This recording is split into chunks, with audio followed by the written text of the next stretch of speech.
अस्सलाम वालेकुम फ्रेंड्स, कैसे हैं आप। उम्मीद करता हूं कि आप खैर व आफियत से होंगे। मेरे यूट्यूब चैनल इमरान मेडिकल वाला पे आपको खुश आमदीद कहते हैं। आज का जो हमारा टॉपिक है वो स्टीरॉइड्स के बारे में है। तो ये जो हमारी है वीडियो है ये स्टीरॉइड के बारे में पार्ट फर्स्ट है। जो इससे जो बाद में आएगी वो पार्ट टू होगी। तो आज हम बात कर रहे हैं स्टीरॉइड के बारे में। हम स्टीरॉइड की अक़साम के बारे में आपको बताएंगे, फ़वाइद, नुकसानात, अद्वियात, किन अद्वियात के साथ इस्तेमाल आप कर सकते हैं और किन के साथ आप इस्तेमाल नहीं कर सकते, और ममानियत के बारे में भी आपको बताएंगे। स्टेरॉइड को आप लाइफ सेविंग ड्रग्स भी कह सकते हैं, जो कि मुख्तलिफ फार्म में आती है। इंजेक्शन की सूरत में आती है, गोली की शक्ल में आती है, क्रीम और ड्रॉप की शक्ल में भी मार्केट में मौजूद है। स्टेरॉइड के काम करने की मिसाल आप यूँ समझ लें कि आपकी बॉडी में ताकत या इम्यूनिटी को इकट्ठा करके आप जब यूज़ करना चाहें इसको इस्तेमाल कर सकते हैं। इससे आपके काम करने की रफ्तार बढ़ सकती है। आपकी एनर्जी को इकट्ठा करके उस वक्त आप इसको इस्तेमाल में ला सकते हैं। स्टेरॉइड अगर आप इस्तेमाल कर रहे हो तो इसके साथ इस्तेमाल करने वाले अद्वियात के अमल को कई गुना बढ़ा देती है। स्टेरॉइड से अगर आपको क्विक रिस्पांस चाहिए हो तो वो भी आपको मिलता है। स्टेरॉइड की अक़साम के बारे में हम बात कर रहे हैं तो जो मार्केट में मुख्तलिफ़ नामों से यानी कि मुख्तलिफ़ अक़साम में मौजूद है तो उनकी हम बात करते हैं। तो सबसे पहले जो है वो डेक्सामेथासोन है, जो कि मुख्तलिफ़ फॉर्म में आता है, जो कि टैबलेट, इंजेक्शन, ड्रॉप्स और क्रीम वगैरह की शक्ल में मार्केट में मौजूद है। तो दूसरा जो है बीटामेथासोन है, वो भी इंजेक्शन, टैबलेट, क्रीम और ड्रॉप्स की शक्ल में मार्केट में मौजूद है। तीसरी हम बात करें तो प्रेडनिसोलोन है, जो कि टैबलेट की शक्ल में आता है और मुख्तलिफ़ कंपनियों के ब्रांड के नामों से मार्केट में मौजूद है। चौथा जो है वो है प्रेडनिसोलोन, वो इंजेक्शन की फॉर्म में आता है और मार्केट में मुख्तलिफ़ नामों से मौजूद है। तो जो पाँचवा है वो है हाइड्रोकार्टिसोन, वो इंजेक्शन की फॉर्म में आता है और मार्केट में मुख्तलिफ़ नामों से मौजूद है। छठा जो है वो ट्राइएमसिनोलोन है, जो टैबलेट और इंजेक्शन की फॉर्म में आता है। तो उसके बाद तो हम बात करें स्टेरॉइड के फ़वाइद की बात करें तो ये जो है जिस्म के मुख्तलिफ़ हिस्सों की सोजिश में इसका इस्तेमाल किया जाता है। एलर्जिक रिएक्शन में और शॉक में इसका इस्तेमाल कराया जाता है।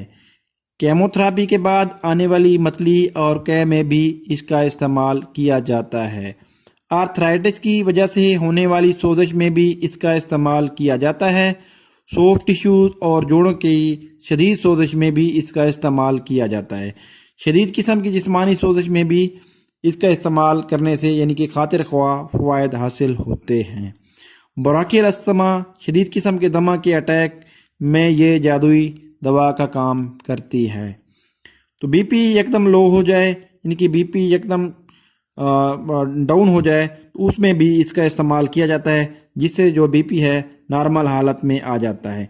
इम्यून सिस्टम को सप्रेस करने के लिए भी इसका इस्तेमाल किया जाता है। जिल्द पर ख़ारिश, एक्जिमा वगैरह के लिए भी इस्तेमाल किया जाता है और शदीद किस्म की एलर्जी या अर्टिकेरिया, ख़ारिश वगैरह के लिए भी इसका इस्तेमाल किया जाता है। ये एक हथियार की मानद है। इसको चलाने यानी इस्तेमाल करने का हुनर हो तो ये एक लाजवाब दवा है। स्टेरॉइड के नुकसानात की हम बात करें तो इससे जो है इसके साइड इफ़ेक्ट की जो बात कर रहे हैं तो इससे जो है दिल की धड़कन तेज़ हो सकती है और हार्ट फेल हो सकता है, बेख्वाबी हो सकती है और पागलपन का झटका भी लग सकता है। आँखों में काला मोतिया हो सकता है, उजलाती कमज़ोरी हो सकती है और पट्ठों की भी कमज़ोरी हो सकती है। चेहरे पर बाल निकल सकते हैं, बच्चों में ग्रोथ कम हो सकती है। अगर हम इसके ड्रग इंटरेक्शन की बात करें यानी कि दीगर अद्वियात के साथ इस्तेमाल करने की हम बात करें तो इसमें जो है एस्प्रिन और नसेट के साथ non steroidal anti inflammatory drug के साथ इस्तेमाल करने से मैदे में सोजिश हो सकती है। तो उसके बाद डायूरेटिक यानी कि वो अद्वियात जो ब्लड प्रेशर को कम करने के लिए इस्तेमाल की जाती हैं, यानी कि मुख्तलिफ़ कम्बिनेशन में आती हैं। अगर उनके साथ अगर आप इस्तेमाल कराएंगे तो जिस्म में जो पोटाशियम का लेवल है वो भी कम हो सकता है। वैक्सीन या टॉक्साइड के साथ इस्तेमाल कराने से एंटीबॉडीज़ कम पैदा होती हैं, इनको इकट्ठा इस्तेमाल ना कराएं। ज़्यादतीस शक्री में इसका इस्तेमाल ना कराएं। हाई ब्लड प्रेशर और गुर्दों के फेल होने में इसका इस्तेमाल बिल्कुल भी ना कराएं। उसके बाद है हार्ट फेलुअर, ज़हनी अमराज और फंगल इन्फेक्शन में इसका इस्तेमाल ना करें। दौरान हमल एहतियात से इस्तेमाल करें।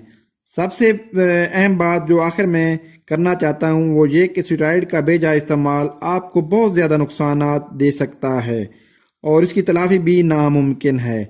डॉक्टर की हिदायत के मुताबिक इस्तेमाल करें, क्योंकि डॉक्टर को पता होता है कि स्टार्ट में कितनी डोज से ज़्यादा डोज से इसको इस्तेमाल कराया जाता है और आहिस्ता आहिस्ता जो है इसकी डोज जो है कम की जाती है।